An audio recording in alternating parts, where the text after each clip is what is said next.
received a message reference NCCG GOV-CA/015 of 2026, dated 18 February 2026, from His Excellency the Governor, formally notifying the County Assembly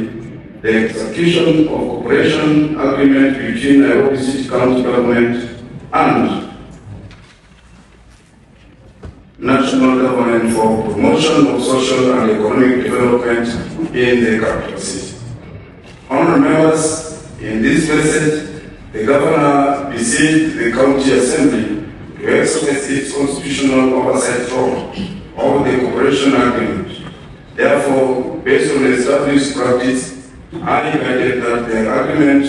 be processed through an ad hoc committee formation. Subsequently, I committed the agreement to the said ad hoc committee to establish pursuant to standing order